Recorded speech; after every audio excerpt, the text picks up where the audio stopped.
सबसे पहले हम आपसे बात करते हैं उत्तर प्रदेश की चर्चित पीसीएस अधिकारी ज्योति मौर्य की, जो अपने प्रेम प्रसंग को लेकर अवैध संबंधों के लेकर काफी चर्चा में रही।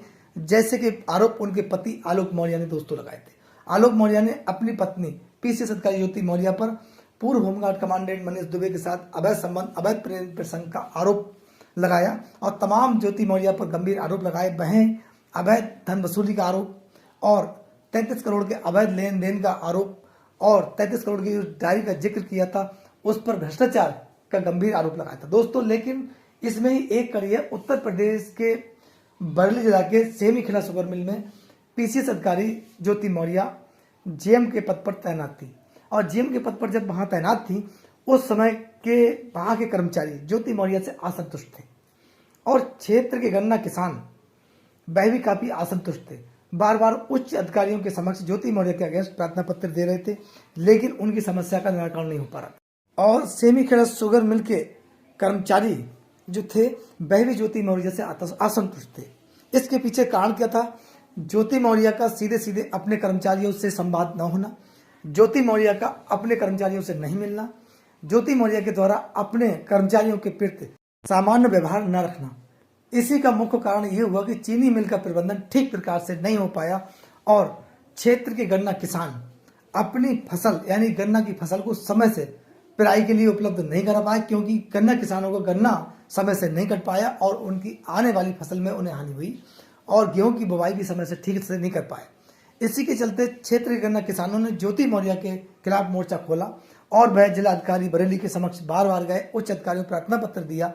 इसमें ज्योति मौर्य को जिलाधिकारी महोदय के द्वारा वार्निंग भी दी गई, लेकिन एक सप्ताह की वार्निंग मिलने के बावजूद भी चीनी मिल प्रबंधन में किसी प्रकार कोई सुधारात्मक कार्यक्रम ज्योति मौर्य के द्वारा नहीं किया गया और कोई सुधार नहीं आया और मिल की जो पेराई क्षमता है उसके अनुरूप पेराई न होना, वार्निंग देने के बावजूद भी आखिरकार ज्योति मौर्य के खिलाफ कार्रवाई हुई और ज्योति मौर्य को उनके पद से हटा दिया गया और उन्हें चीनी मिल मुख्यालय लखनऊ से संबद्ध कर दिया गया।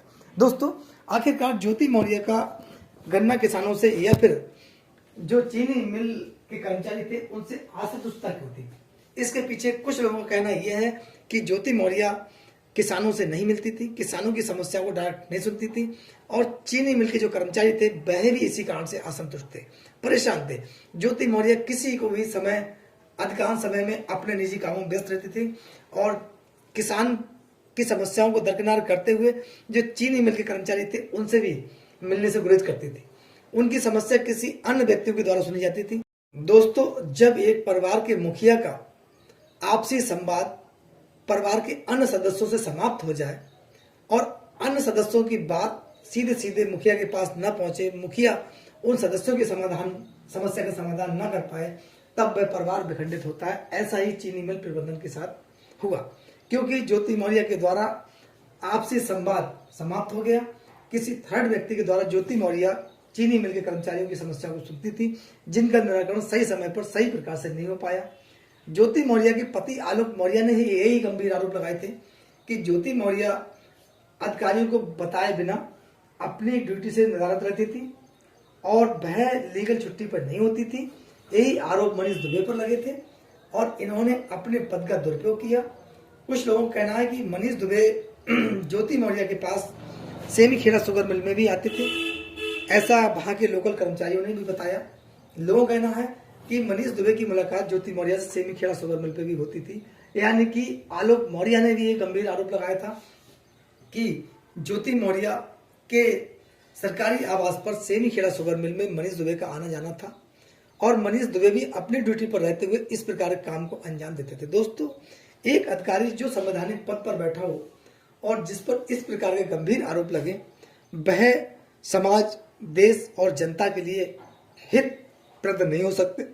इसमें सीधे सीधे निजी स्वार्थ और पद के दुरुपयोग करने की बू आती है, जिसका सीधा सीधा दुष्प्रभाव देश की आम जनता पर पड़ता है, जिसकी गाड़ी और मेहनत की कमाई से इन अधिकारियों को प्रत्येक माह की 1 जनवरी को सैलरी मिलती है, जिससे तमाम इन्हें सुख सुविधाएं मिलती हैं, रहने के लिए सरकारी आवास मिलते हैं, गाड़ियां मिलती हैं, जिनका इस प्रकार के अधिकारियों के द्वारा दुरुपयोग किया जाता है, जो देश, जनता और समाज के लिए हानिकारक है। दोस्तों, वहीं हम आपसे बात करते हैं ज्योति मौर्य के पति आलोक मौर्य के बीच आखिरकार तालमेल की कमी आपसी विवाद का मुख्य कारण क्या था? ज्योति मौर्य का पद या फिर ज्योति मौर्य का मनीष दुबे के साथ प्रेम प्रसंग होना, जो कि आरोप उनके पति आलोक मौर्य लगाए थे। दोस्तों, आलोक मौर्य पे जिस प्रकार ज्योति मौर्य ने आरोप लगाया कि वह उनके साथ मारपीट करते हैं, तमाम असभ्य व्यवहार करते हैं, इस प्रकार का आरोप लगाया। लेकिन अगर ज्योति मौर्य के परिजनों का कहना है कि आलोक मौर्य का इस प्रकार का व्यवहार होता, तब ज्योति मौर्य की शिक्षा इतनी आगे नहीं बढ़ सकती थी और ज्योति मौर्य इन ऊंचाइयों तक नहीं पहुंच पाती। वहीं आलोक मौर्य का भी ये आरोप है कि मनीष दुबे का ज्योति मौर्य की लाइफ में आने के बाद मेरे परिवार में विखंडन हुआ है। यानी कि अगर सीधे सीधे देखा जाए तो इसका मुख्य किरदार, जो आपसी तालमेल का मुख्य वजह जो बनी, वो मनीष दुबे या फिर ज्योति मौर्य का अपने परिवार के प्रति मोहभंग।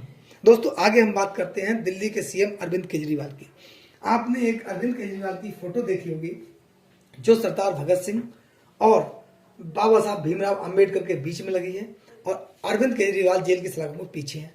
वो फोटो लगी है जिस पर उनकी पत्नी उसके सामने बैठकर और प्रेस कॉन्फ्रेंस कर रही है। अरविंद केजरीवाल का जेल के पीछे से मैसेज देश की आम जनता को सुना रही है। दोस्तों, अरविंद केजरीवाल ने कल देश की जनता की सेवा करते हुए, राष्ट्र की सेवा करते हुए अपना कद इतना बढ़ा लिया है वास्तविकता में कि अरविंद केजरीवाल ये देश के महान नायकों के समान अपने आप को समझ सकते हैं या समझने पर गर्व महसूस कर रहे हैं।